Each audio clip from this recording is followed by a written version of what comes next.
Allahu Allahu Allahu Allah Allahu Allahu Allahu Allah. Bismillahirrahmanirrahim. Assalamualaikum warahmatullahi wabarakatuh. Innalhamdulillah nahmaduhu wa nasta'inuhu wa nastaghfiruh wa na'udzu billahi min syururi anfusina wa min sayyiati a'malina. May yahdihillahu fala mudilla lahu wa may yudlil fala hadiya lahu. Asyhadu an la ilaha illallah wahdahu la syarika lahu wa asyhadu anna Muhammadan abduhu wa rasuluhu nabiyya ba'da amma ba'du. Teman-teman yang dirahmati Allah Ta'ala, sebelum kita mulai kajian ini saya ingin mengucapkan taqabbalallahu minna wa minkum. Semoga amalan kita di bulan Ramadan diterima oleh Allah Subhanahu wa taala. Oke, kesempatan kali ini kita akan melanjutkan kisah perang Uhud. Ya, dan sekarang kita akan membahas tentang inspeksi pasukan. Ketika beliau Shallallahu Alaihi Wasallam sampai di suatu tempat yang bernama Asy-Syikhani, beliau menginspeksi pasukannya dan menolak mereka yang beliau anggap masih kecil dan belum sanggup berperang. Di antara mereka yang ditolak adalah Abdullah bin Umar bin Khattab radhiyallahu anhu, Usamah bin Zaid radhiyallahu anhu, Usaid bin Duhair radhiyallahu anhu, Zaid bin Sabit radhiyallahu anhu, Zaid bin Arqam radhiyallahu anhu, Arabah bin Aus radhiyallahu anhu, Amr bin Hazm radhiyallahu anhu, Abu Sa'id al-Khudri radhiyallahu anhu, Zaid bin Harithah al-Ansari, dan Sa'ad bin Hibbah. Dalam kelompok ini juga disebutkan nama Al-Bara bin Azib. Tetapi hadis yang diriwayatkannya dalam Bukhari menunjukkan keikutsertaannya dalam peperangan hari itu. Beliau mengizinkan Rafi' bin Khudayj dan Samurah bin Jundub meski keduanya berusia muda. Hal itu karena Rafi' bin Khudayj mahir dalam membidikan anak panah. Maka Rasulullah SAW mengizinkannya. Lantas Samurah berkata, "Wahai, aku lebih kuat daripada Rafi, aku dapat mengalahkannya." Maka ketika Rasulullah SAW dia beritahu tentang hal itu, beliau memerintahkan mereka berdua berduel di depan beliau. Maka mereka pun berkelahi dan Samurah berhasil mengalahkan Rafi. Akhirnya beliau pun mengizinkannya juga. Kemudian akhirnya pasukan Rasulullah SAW tiba di tempat ini, maksudnya di Asy-Syikhani pada waktu senja. Maka Nabi SAW salat maghrib lalu salat isya dan bermalam di sana. Lalu memilih 50 orang untuk menjaga perkemahan dengan berkeliling di sekitarnya. Komandan mereka adalah Muhammad bin Maslamah al-Ansari, pahlawan brigadir yang membunuh Ka'ab bin al-Ashraf. Sedangkan Zikwan bin Abdul Qais menjaga Nabi SAW secara khusus. Kemudian keesokan harinya, saat sebelum fajar menyingsing, beliau melanjutkan perjalanan. Ketika tiba di Syaud, beliau sholat subuh.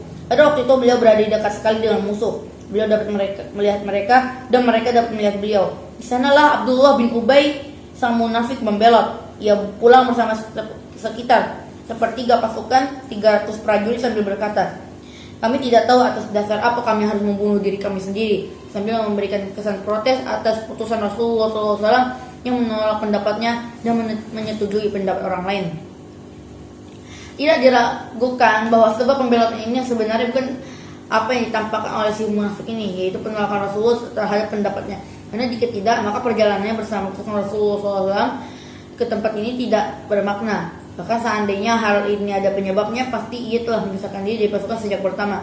Tapi tujuan utama dari pembelotan ini dalam kondisi sulit tersebut membuat kekacauan dan keraguan di dalam tubuh pasukan Islam di hadapan musuh mereka, supaya mayoritas pasukan meninggalkan Nabi SAW, sedang pasukan yang masih bertahan bersama beliau akan padam bersama mereka. Sementara musuh akan semakin berani dan semangatnya makin meningkat karena melihat pemandangan ini. Ini akan mempercepat pembunuhan atas Nabi SAW dan sahabat-sahabatnya yang ikhlas. Setelah itu suasana menjadi tenang karena kepimpinan kembali kepada pangkuan si munafik ini dan para sahabatnya. Si munafik ini hampir saja merealisasikan sebagian apa yang telah menjadi tujuannya. Dua kelompok masing-masing, Bani Harithah dari suku Aus dan Bani Salamah dari suku Khazraj, telah bertekad untuk mundur. Tapi Allah Subhanahu wa taala meneguhkan kedua kelompok tersebut. Maka keduanya menjadi tenang kembali setelah sebelumnya ada dalam diri kedua kelompok ini bergemur keraguan dan keinginan untuk pulang kembali dan memisahkan diri.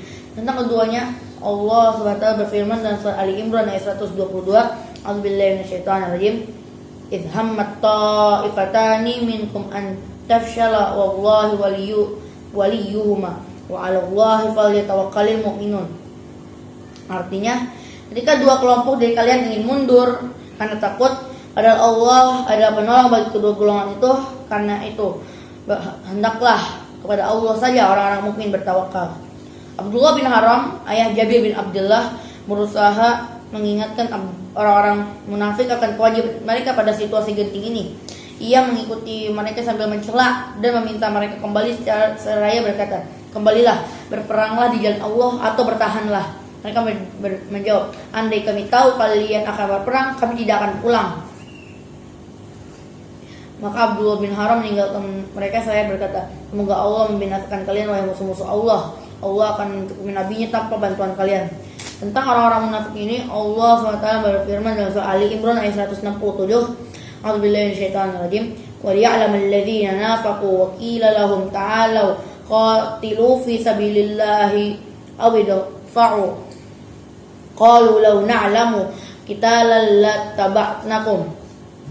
Hum lil kufri yawma idzin aqrabu minhum lil iman yaquluna bi afwahihim ma laysa fi qulubihim wallahu a'lamu bima yaktumun." Artinya, dan supaya Allah mengetahui siapa orang-orang munafik, kepada mereka dikatakan, "Marilah berperang di jalan Allah atau pertahankanlah diri kalian." Mereka berkata, "Sekiranya kami mengetahui akan terjadi peperangan, tentulah kami mengikuti kalian." Mereka pada hari itu lebih dekat kepada kekafiran daripada keimanan. Mereka mengatakan dengan mulutnya apa yang tidak terkandung dalam hatinya, dan Allah lebih mengetahui apa yang mereka sembunyikan.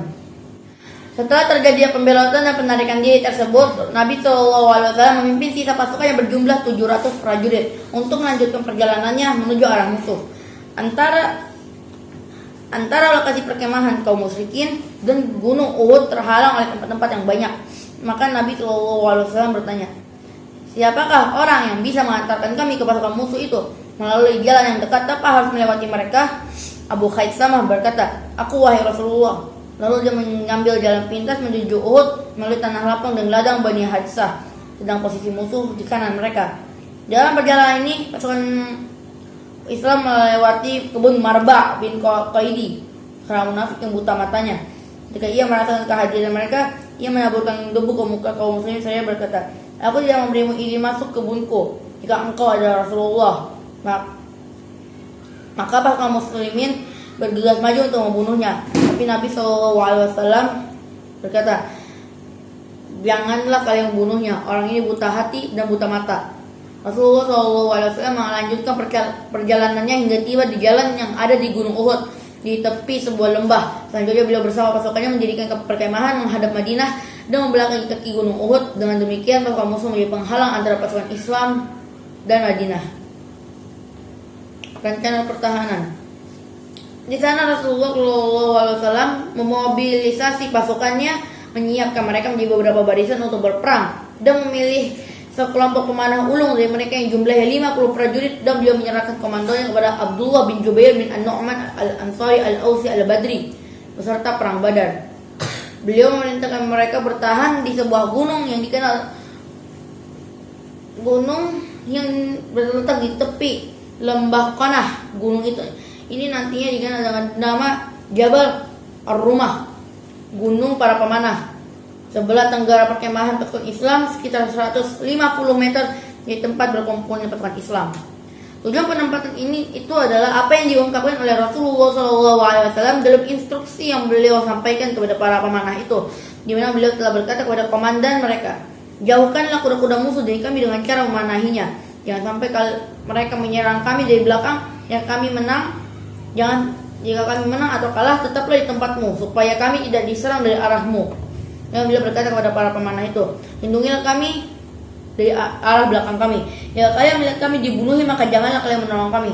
Dan jika kalian melihat kami telah mendapatkan rampasan perang, maka kalian jangan ikut bersama kami."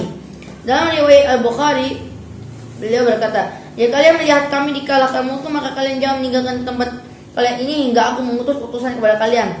Dan apabila kalian melihat kami telah mengalahkan pasukan musuh itu dan mencerai-beraikan mereka, maka janganlah meninggalkan tempat ini hingga aku mengutus utusan kepada kalian." Dengan penempatan pasukan pemanah di gunung, ditambah perintah-perintah militer yang tegas tersebut, Rasulullah SAW telah menutup satu-satunya celah yang mungkin menjadi jalan bagi para prajurit musyrik menyusul ke barisan pasukan Islam, lalu melakukan gerakan-gerakan pengapungan dan taktik pemblokiran.